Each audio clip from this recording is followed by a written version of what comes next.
저는 여러분과 함께 오늘 요한복음 14장 1절에서부터 4절의 말씀을 가지고 함께 나눌 설교의 제목은 나를 믿으라입니다.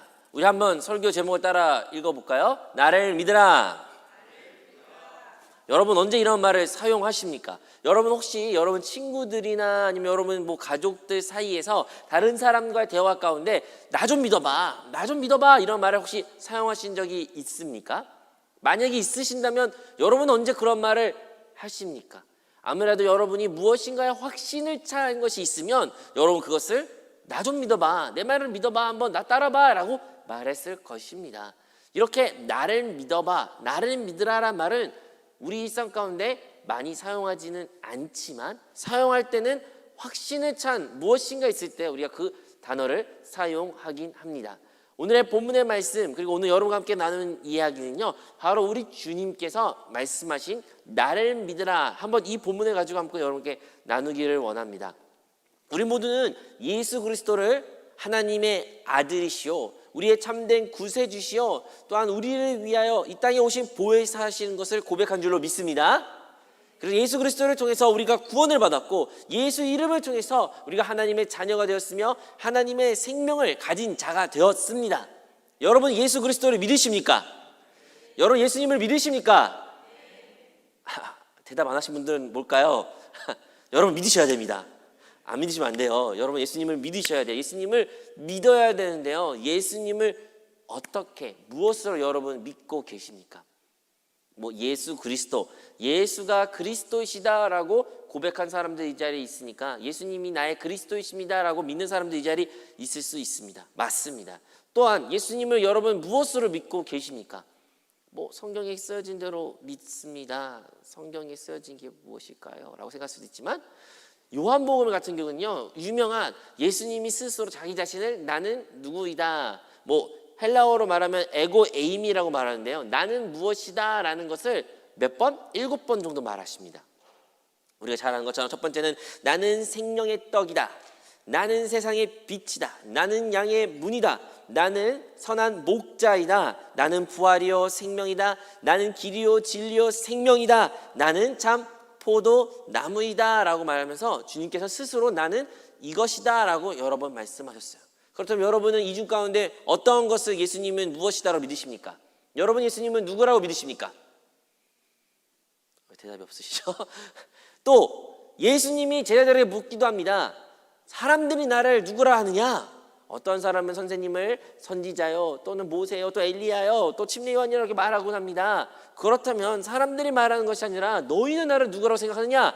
그때 베드로가 대답하죠. 주는 그리스도시요 살아계신 하나님의 아들이십니다 라고 고백했을 때 주님께서 칭찬해 주시죠.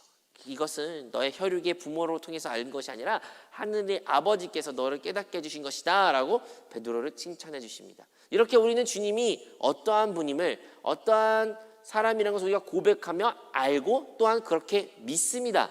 그렇죠? 그런데요, 우리가 주님은 어떤 것을 우리가 믿기를 원하셨을까? 물론 이것들이 다 포함되어 있지만 주님이 스스로 자기 입으로 내 말 좀 믿어라, 나 좀 믿어라 라는 그 말은 어떠한 내용인가? 한번 세 가지 요한복음에 기록된 것을 나누기를 원합니다. 그 첫 번째는 바로 선한 사마리아 여인 가운데 대화했던 대화 가운데 주님께서 말씀하셨습니다. 요한복음 4장 19절에서부터 24절의 말씀입니다. 요한복음 4장 19절에서 24절 말씀을 우리 다 같이 합독하겠습니다. 여자가 이르되 주여 내가 보니 선지자로소이다. 우리 조상들은 이 산에서 예배하였는데 당신들의 말은 예배할 곳이 예루살렘에 있다 하더이다. 예수께서 이르시되 여자여 내 말을 믿으라. 이 산에서도 말고 예루살렘에서도 말고 너희가 아버지께 예배할 때가 이르리라.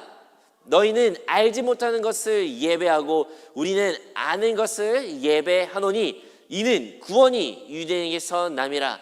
아버지께 참되게 예배한 자들은 영과 진리로 예배할 때가 오나니 곧 이때라.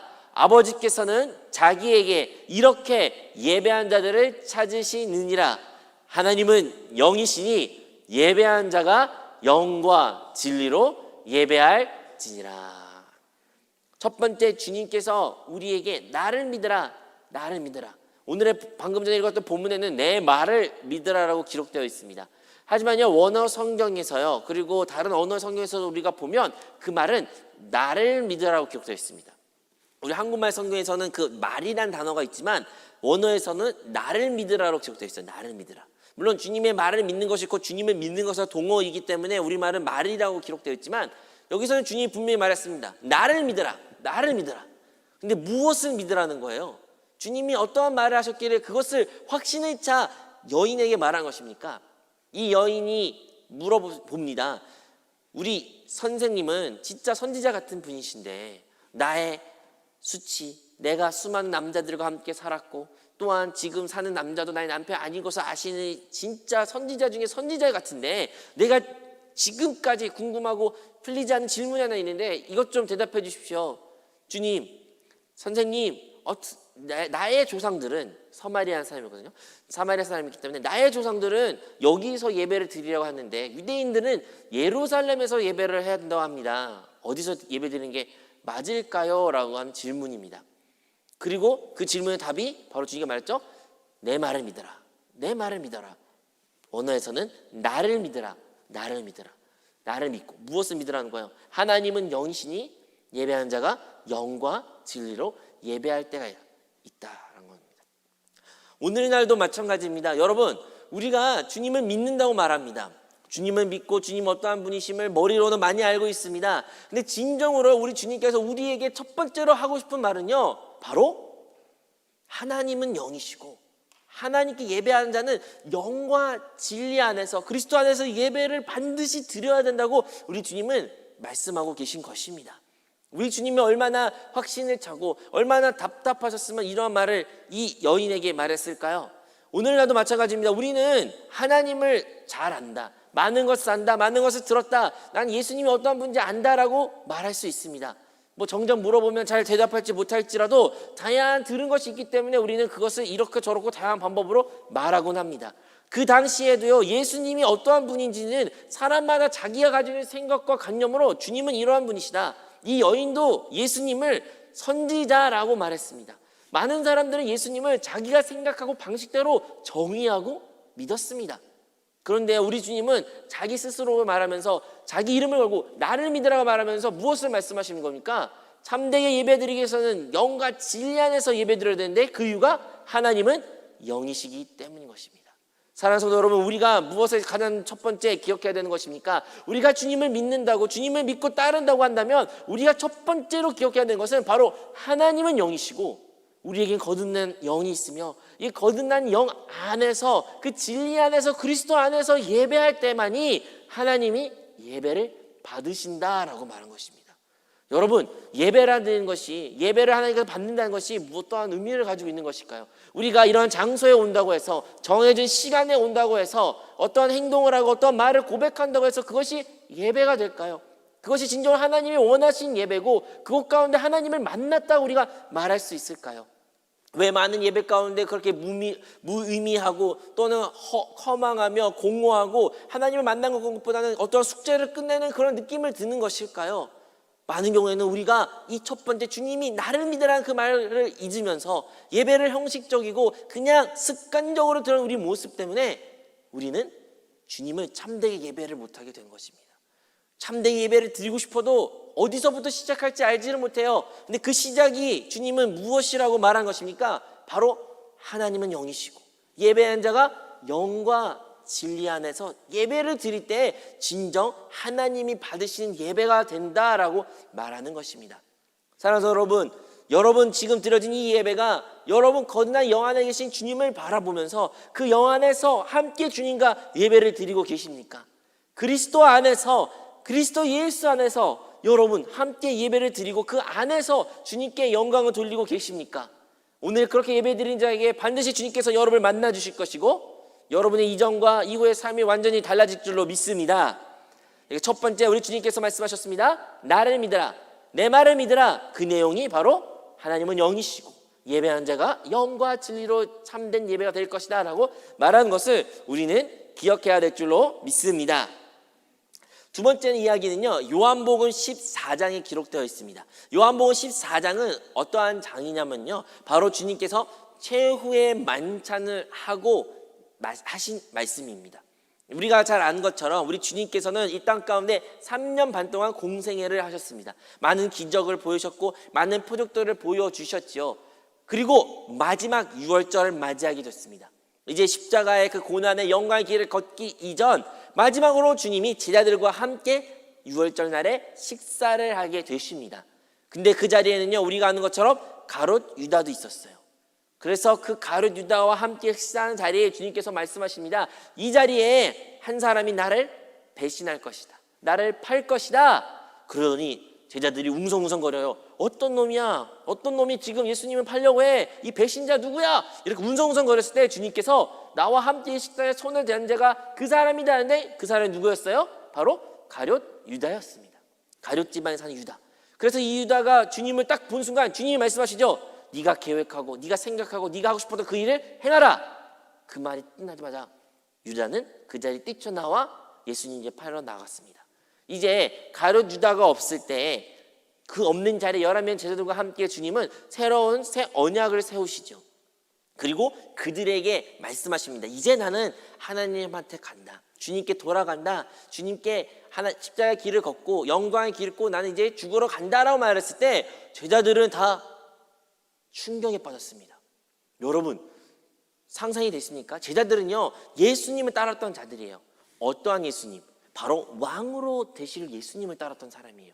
그들은요 예수님을 보니까 지금 우리나라가 독립 못해가지고 힘들고 억압받고 로마 식민지 살았던 사람들인데 이 예수라는 사람을 보니까 진짜 하나님의 아들, 진짜 기적도 많이 베푸시고 능력도 있고 성경에 예언한 것처럼 이 나라를 회복시켜 주시고 다윗의 자손으로서 왕으로서 통치하실 예수가 진짜 메시아 같으니까 내가 이 메시아를 잘 따르기만 한다면 이 나라가 독립만 된다면 나도 이제 주님과 함께 높은 위치에 앉아가지고 통치자로서 많은 사람들을 다스리고 부귀영화를 누릴 수 있겠구나라고 생각해서 제자들은 자기의 직업도 버리고요, 자기의 가진 것을 버리고요, 가족을 버리고요, 그냥 주님만 따랐다는 거예요. 3년 반 동안 주님을 따랐어요.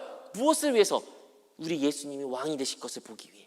이 예수님이 왕이 되셔야 되는데 왕이 돼야 내가 주님과 함께 좋은 자리도 하나씩 차지하면서 부귀영화를 누릴 수 있는데 주님이 왕이 되셔야 되는데 근데 주님이 뭐라고 말씀하신 겁니까? 나 이제 죽는다.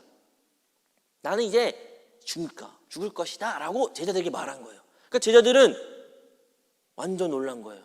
완전 패닉이 빠진 겁니다. 그 와중에 또 베드로는 이런 말을 하죠. 주님 말도 안 되는 소리 하지 마세요. 말도 안 되는 소리 하지 마세요. 주님이 죽는다니요. 내가 주님을 끝까지 따라가겠습니다. 주님이 죽는다면 나도 같이 죽겠습니다. 이런 말을 당당히 말하는데 주님이 말씀하시죠. 베드로야, 닭이 울기 전에 네가 나를 3번이나 부인할 것이다 라고 주님이 또 단호하게 말한 것입니다. 여러분 상상해 보십시오. 그 분위기가, 그 식탁 분위기가 처음에는 맛있는 거 먹고 포도주도 마시고 이런 좋은 분위기였던 것이 갑자기 싹 분위기가 바뀐 거예요. 모든 것이 이렇게 지금처럼 고요하고 아무도 말을 꺼내기 어려운 상황, 그런 분위기가 된 것입니다. 그런 분위기를 깨신 분이 바로 예수님이시고 오늘 우리가 본문에 읽었던 내용입니다. 요한복음 14장 1절에서 4절의 말씀을 혹시 한번 다시 읽을 수 있을까요? 요한복음 14장 1절 4절 말씀을 다시 한번 읽겠습니다. 시작. 너희는 마음에 근심하지 말라. 하나님을 믿으니 또 나를 믿으라. 내 아버지 집에 거할 것이 많도다. 그렇지 않으면 너희에게 일렀으리라. 내가 너희를 위하여 거처를 예비하러 가노니 가서 너희를 위하여 거처를 예비하면 내가 다시 와서 너희를 내게로 영접하여 나 있는 곳에 너희도 있게 하리라. 내가 어디로 가든지 그 길을 너희가 아느니라. 주님께서 말씀하시죠. 제자들에게 아무것도 염려하지 말라, 근심하지 말라, 마음에 근심하지 말라고 주님께서 먼저 그들에게 말하면서 뭘 말씀하셨어요? 하나님을 너희가 믿는다고 고백하니까 그러니 나를 믿어라. 나를 믿어라. 네가 너희들이 하나님 믿는다고 말하는 사람 같은데 그러니까 이제 나를 믿어라. 나를 믿으면서 무엇을 말씀하신 것입니까? 바로 내가 하나님의 집에 간다. 내가 아버지 품에 간다. 하지만 내가 간 이유는 그냥 너희들을 버리고 너희를 고아 같이 놓고 가는 것이 아니라 내가 가서 거기서 너희가 머물 수 있는 거처를, 그 집을 마련하기 위해서 간다. 그러니 내가 그것을 다 마련하고 나면 너희를 데리러 오겠다라고 말한 것입니다. 우리는 이것이 이해가 한 50%밖에 잘 안 될 것입니다. 왜 그러냐면요, 우리에게는 결혼 풍습이 이스라엘 풍습과 다르기 때문입니다. 이스라엘 풍습 가운데는 결혼 문화가 있습니다. 독특한 결혼 문화가 있는데요, 그것은 바로 남녀가 결혼하기로 약혼이 되었고 그들의 결혼을 작정하게 됐으면 남편은, 신랑은 아버지 집에 돌아가게 됩니다. 처음에는 이 여인이 사는 집에 가가지고 그곳 가운데 포도주를 마시며 결혼을 약속을 승낙을 받고 이후에는 남편 될 사람은, 남자는 자기 집으로 돌아가, 아버지 집으로 돌아가 거기에서 집을 증축합니다. 요즘에야 이제 모든 것이 다 독립되고 쉽게 살 수 있는 그런 시대고 다시 조그만 집을 마련할 수 있지만 그 당시만 해도 새로운 집을 짓는 것, 새롭게 시작하는 것이 너무 어려웠어요. 그렇기 때문에 그 당시는 어떻게 신혼을 시작되었냐면요, 아버지 집에 돌아가서 그 아버지 집 근처에 집을 하나 더 증축을 합니다. 벽을 세워가지고 그 새로운 집을 살 수 있는 걸 바로 집을 세우는 일을 합니다. 그리고 그 집이 다 세워진 이후에 아버지의 이제 너의 새로운 신부 될 사람을 데려오거라 할 때 이 남자는 기쁨으로 이제 그 여인이 있는 곳으로 다시 돌아가지고 신부를 데리고 아버지 집, 그리고 자기가 살 집으로 돌아가는 그런 문화가 있습니다. 그러한 문화를 가진 사람들에게서 이 본문의 말씀은 주님은 마치 결혼식 이야기를 한 것 같았어요. 주님께서는요, 내가 아버지 집에 가지만 그 아버지 집 간 이유는 너희들이 함께 나와 머물 그 집을 더 증축하고 마련하고 나서, 다 마련하고 나면 내가 너희를 데리러 갈게 라고 말한 겁니다. 어떠한 관계를 보여준 겁니까? 바로 신랑과 신부의 관계를 보여준 것입니다. 우리에게 또 어떠한 것을 보여준 것입니까? 바로 주님이 거할 그 집이 우리가 거할 영원한 집이라는 것을 보여주는 것입니다. 이 이야기를 주님께서는 어떻게 시작하십니까? 나를 믿으라. 나를 믿어라. 너희가 하나님을 믿는다고 하는데 그럼 나를 믿어라. 무엇을 믿으라는 거예요? 바로 우리가 사는 이 세상이 전부가 아니라는 거예요. 우리가 이 세상에는 마치 주님이 없는 인생 같습니다. 주님이 있다고 우리는 믿는다고 고백하지만 우리 눈으로 보기에는 주님이 안 보이고 우리의 손으로는 주님이 잡혀지지도 않기에 세상 사람들 보기에는 주님이 없는 세상처럼 보입니다. 하지만요, 주님은 없는 것이 아니죠. 주님은 계십니다. 주님은 지금 일하고 계십니다. 어떻게 해요? 바로 우리와 영원히 함께 머물 그 영원한 거처를 만들기 위하여 지금 하나님 우편에 앉아서 우리와 함께 머물 그 처소를 만들고 계신 것입니다. 그리고 때가 되면 주님은 우리를 위해 우리를 찾으러 이 땅에 오실 것입니다. 그때 오실 때는 신랑으로서 오셔가지고 신분된 이 교회는 주님과 함께 세세토록 영원토록 함께 한 영이 되고 하나님 안에 거하게 될 것입니다. 여러분, 이것을 믿어야 되는 것입니다. 우리 주님은 우리에게 말합니다. 나를 믿어라. 나를 믿어라. 근데 어떠한 것을 믿으라는 거예요? 바로 우리에게는 영원히 머물 참된 집이 있는데 그 집을 우리가 사모하면서 믿으라는 거예요. 우리는 이 땅 가운데 주님이 오시는 기다리는 한 신부의 모습처럼 주님의 오심을 간절히 사모해야 되는 자로서 자세를 취하라는 것을 믿으라는 거예요. 우리가 이 땅 가운데 염려, 근심하며 살아가는 것이 아니라 주님이 우리를 버리지 않으시고 우리에게 찾아오실 것을 온전히 신뢰하며 바라보라는 것을 주님께서 우리에게 말씀해 주신 것입니다. 사랑하는 성도 여러분, 여러분들은 주님을 믿으신다고 고백했습니다. 아멘? 그렇다면 여러분은 무엇을 믿고 계십니까? 주님께서 말한 나를 믿으라 할 때 어떠한 것을 우리가 믿어야 되는 것이니까 바로 우리가 이 세상이 전부가 아니라는 것을 알아야 돼요. 반드시 다음 세대 그리고 영원한 세대가 이 땅 가운데 임할 것이고 주님께서는 교회를 위하여 우리를 위하여 한 사람 한 사람을 그 거처로 데려가기 위해 주님께서는 반드시 이 땅에 오실 것입니다. 여러분, 많은 크리스천들은요 주님이 오실 것을 믿지 않아요. 말로는 말해요. 그리고 머리로는 알아요. 맞아요, 주님 오셔야죠. 맞아요, 주님이 오셔야죠. 주님 오실 거예요 라고 말하고 믿는다고 고백하지만 그들은 그 다시 오심에 대한 사모함이 없는 사람이 참으로 많이 있습니다. 그러한 사모함이 없기 때문에 우리는 근심합니다. 이 땅에서 염려를 합니다. 걱정을 합니다. 왜냐하면 이 땅이 마치 영원한 것처럼, 혹은 주님이 우리를 버리셨다는 그 생각에 우리는 그렇게 큰 염려, 걱정, 근심을 하게 되는 것입니다. 하지만 우리가 진정으로 주님을 올바로 믿고 있다면 주님은 결코 우리를 버리지 아니하셨고, 주님은 반드시 이 땅에 오실 것이며, 주님은 우리에게 참된 신랑이 되어 우리에게 참 기쁨과 소망과 만족이 되신 것을 우리는 모두 기억해야 될 줄로 믿습니다. 마지막 세 번째로 주님께서는 또 한 번 말씀하십니다. 나를 믿으라, 나를 믿으라. 근데 어떠한 내용일까요? 바로 요한복음 14장 11절 말씀입니다. 우리 요한복음 14장 11절 말씀 우리 같이 읽도록 하겠습니다. 내가 아버지 안에 거하고 아버지께서 내 안에 계심을 믿으라. 그렇지 못하겠거든 행하는 그 일로 말미암아 나를 믿으라. 세 번째, 주님께서 또 나를 믿으라 말씀하시면서 그 내용은 무엇입니까? 바로 내가 아버지 안에 거하고 아버지께서 내 안에 계심을 믿으라 라고 주님께서 말씀하셨습니다. 그 전에는요, 빌립이 주님께 묻습니다. 주님, 우리에게 그 하나님을, 아버지를 우리에게 보여주시옵소서. 근데 주님이 말씀하셨죠. 너희가 아직도 깨닫지 못하느냐? 아직도 깨닫지 못하느냐? 나를 본 사람들이 하나님을 본 사람이다. 나를 본 자들이 아버지를 본 자들이다. 왜요?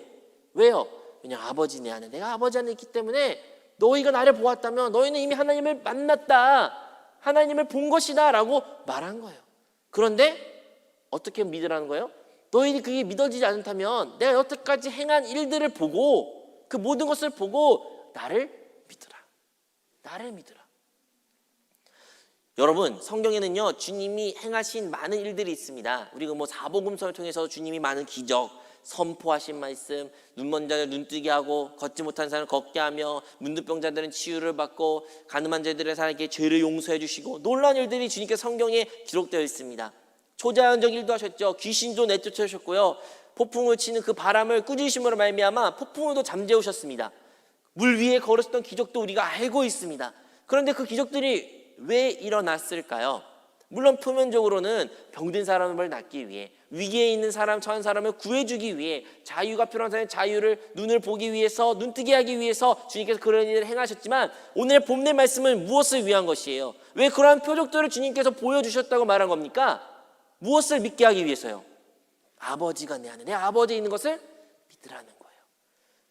근데요, 거기서 그치는 것이 아닙니다. 12절에 우리 한번 읽을 수 있을까요? 그리고 16절 18절 말씀 우리 다 같이 한번 읽겠습니다. 시작. 내가 진실로 너에게 이르노니 나를 믿는 자는 내가 하는 일도 그도 할 것이요 또한 그보다 큰 일도 하리니 이는 내가 아버지께로 감이라. 내가 아버지께 구하겠으니 그가 또 다른 보혜사를 너희에게 주사 영원토록 너희와 함께 있게 하리니 그는 진리의 영이니라.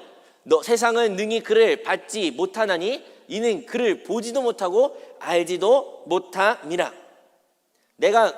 그러나 너희는 그를 아는 그는 너희와 함께 거하시며 또 너희 속에 계시겠음이라.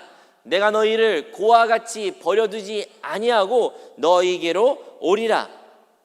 아멘. 주님께서 나를 믿으라 말씀하시면서 말한 것이 바로 보혜사 성령 대해서 말씀하시고, 그 보혜사 성령 이제 너희와 함께 할 것이다 라고 주님께서는 말씀하신 것입니다. 뭐라 말했다고요? 나를 믿어라, 나를 믿어라. 너희들이 이것이 믿어지지 않는다면 내가 행했던 일을 보고 나 좀 믿어봐라, 나 좀 믿으라. 근데 뭘 믿으라는 거예요? 바로 주님께서는 우리를 고와 같이 버려주지 않으시고 하나님께 품에 가시고 그곳 가운데 계시지만 우리에게 또 다른 보혜사 성령을 보내주실 것이고, 그 성령이 너희 안에 있을 것을 너희가 믿으라는 것이에요.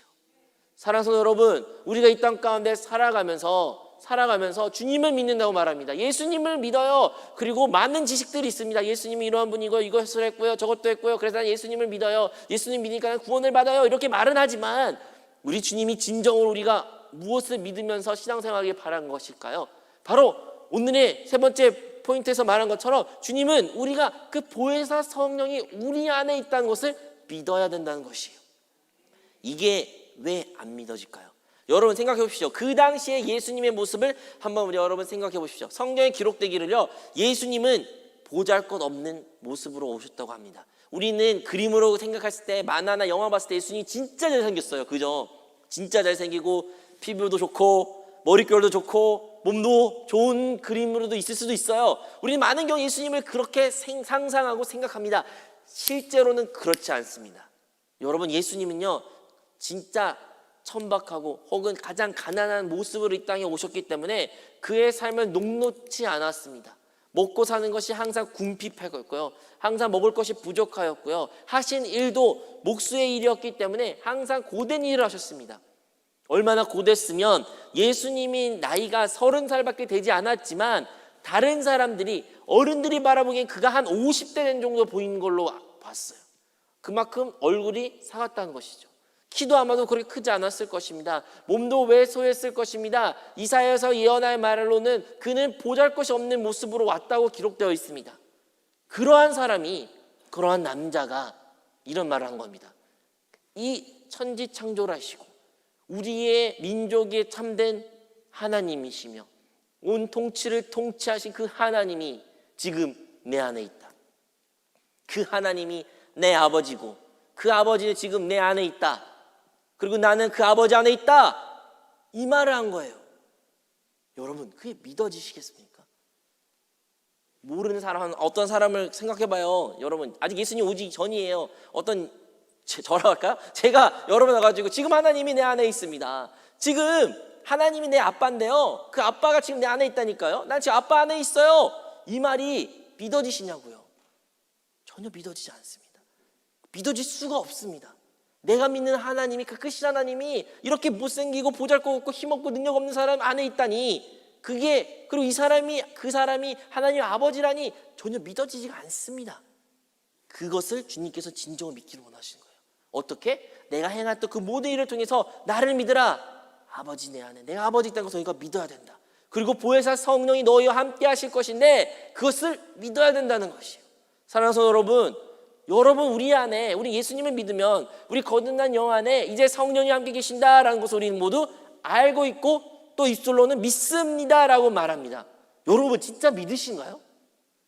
여러분 진짜로 그 성령 하나님이 여러분 거듭난 영 안에 있다는 것을 믿어지시나요? 아니면 그냥 습관적으로, 아니면 쉽게, 아니면 다 말하니까 그렇게 말하고 표현해서 여러분 그렇게 고백하는 것인가요? 왜 그러냐면요, 여러분 안에 진짜 성령 하나님이 계신다면, 그 보혜사 성령이 계신다면 왜 우리 이 땅 가운데서 염려, 걱정, 근심, 불안, 두려움, 눈물의 시간을 보내고 있습니까? 하나님이, 그 크신 하나님이, 능력의 하나님이, 모든 것을 바꿀 수 있는 그 하나님이 내 안에 있는데 내가 왜 두려워하며, 내가 왜 염려하며, 내가 왜 이렇게 이 땅 가운데 패배자 같은 인생을 산다고 자기 자신을 자책하며 인생을 살아가고 있습니까? 왜 다른 사람들 눈치를 바라보며 믿지 않는 사람들 이야기에 시선을 기울이고 다른 사람을 잘 보이려고 세상 가운데 인정받으려고 왜 이러한 인생을 우리가 살고 있습니까? 성령이 계신다면서요. 성령이 내 안에, 그 하나님이 내 안에 있다는 것을 믿는다고 고백하신다면서요. 그것이 믿어지지 않기에 우리 주님께서 말한 겁니다. 나를 믿으라. 나 좀 믿어봐. 나 좀 믿어봐. 나를 믿어. 우리가 예수님 믿는다 말합니다. 여러분 진짜 예수님 믿으신다면 여러분 안에 성령 보혜사 하나님께서 함께 계신다는 것을 우리는 반드시 믿어야 되고 기억해야 되고 그 성령 함께 거하는 삶을 우리는 살아야 되는 줄로 믿습니다. 여러분, 이 진리의 영이 우리 안에 있습니다. 그리고 그 성령이 우리 안에 있다는 것은, 우리가 성령 안에 거한다는 것은 마치 하나님이 그리스도 안에, 그리스도가 하나님 안에 있었던 것 같이 우리 또한 이제 하나님 안에, 하나님 우리 안에 있는 그 생활을 한다는 것을 의미하는 것입니다. 그 다음 장에 예수님께서는 이런 비유를 하십니다. 나의 아버지는 참된 농부요, 나는 참 포도나무요, 너희는 가지라 라는 비유를 말씀하십니다. 이 비유를 통해서 뭘 알 수 있습니까? 여러분은 포도나무를 보셨는지 모르겠으나 포도나무를 보시면 포도나무와 가지를 구별하기가 사실상 불가능합니다. 우리 육안으로 봤을 때는 뭐가 어디서부터 나무가 어디서부터 가지인지 알 수가 없습니다. 하지만 그러한 관계와 같이 우리가 주님과의 관계가 그렇다는 거예요. 주님은 우리의 포도나무라고 말씀하시고 우리는 그분의 가지라고 말씀하셨던 것은 우리가 어디서부터 어디까지 구별된 것을 분리가 안 될 정도로 우리가 하나 된다는 것을 보여주고 생명을 이루었던 존재라는 것을 보여주는 것입니다. 그러므로 세 번째 포인트에서 주님께서 우리가 간절히 믿기를 원하시는 것은 바로 우리 성령 보혜사가 우리 안에 있으며 그 생명이 우리 안에 있으며 우리가 주님 안에, 주님이 우리 안에 있던 그 생명적인 관계가 있다는 것을 우리가 반드시 기억하고 그러한 신앙의 모습을 살기를 우리 주님께서는 간절히 원하신다는 것을 우리는 기억해야 될 줄로 믿습니다. 여러분, 이 세 가지 이야기를 했습니다. 첫 번째 뭐였죠? 내 말을 믿으라 말씀하셔서 나를 믿으라 말씀하셔서 주님께서는 바로 하나님은 영이시니 3대 예배한 자가 영과 진리로 예배를 드려야 것을 우리가 기억해야 됩니다. 두 번째로 주님께서는 우리 보고 근심하지 말라고 하고 나를 믿으라 말씀하셨습니다. 그 내용은 무엇이었습니까? 여러분, 바로 주님께서는 이 생애가 우리가 마지막이 아니고 영원한 세상이 있고 영원한 세대가 있고 영원한 세계가 있고 그 영원에 우리를 초대할 것이며 다시 우리를 데려오실 것이라는 것을 우리가 반드시 믿어야 된다. 주님은 우리의 신랑으로 오실 것이라는 것을 우리가 믿어야 되는 것입니다. 마지막 세 번째는 무엇을 믿어야 된다는 것입니까? 바로 성령 보혜사가 우리 안에 있다는 것을 기억하는 거예요. 우리가 성령 안에 거하고 있다는 것을 기억하고 그러한 신앙의 모습을 회복하고 살아가라는 것입니다. 이 모든 것을 할 때 이것을 어떻게 말할까? 바로 우리가 영 안에 거한다라고 우리 한세교에서 표현을 합니다. 여러분, 우리가 예배를 드립니다. 그러면 예배를 어떻게 드려야 된다고요? 오늘 설교의 말씀에 토대로 하면 영과 진리 안에서 영 안에서 예배를 드립니다. 우리가 예배를 할 때 우리 영 안에 계신 주님을 바라보면서 예배를 드려야 됩니다. 여러분, 죽는 그 순간까지 우리는 무엇을 바라보며 살아가야 되는 것입니까? 그 영원한 하나님 집을 바라보며 그 하나님 집이 이제 우리 안에서부터 실현된 것을 믿음의 눈을 바라보며 그 영원을 사모하는 마음으로 우리가 이 땅 가운데 다시 오실 주님을 사모하는 마음으로 살아가야 된다는 것을 우리 기억해야 됩니다.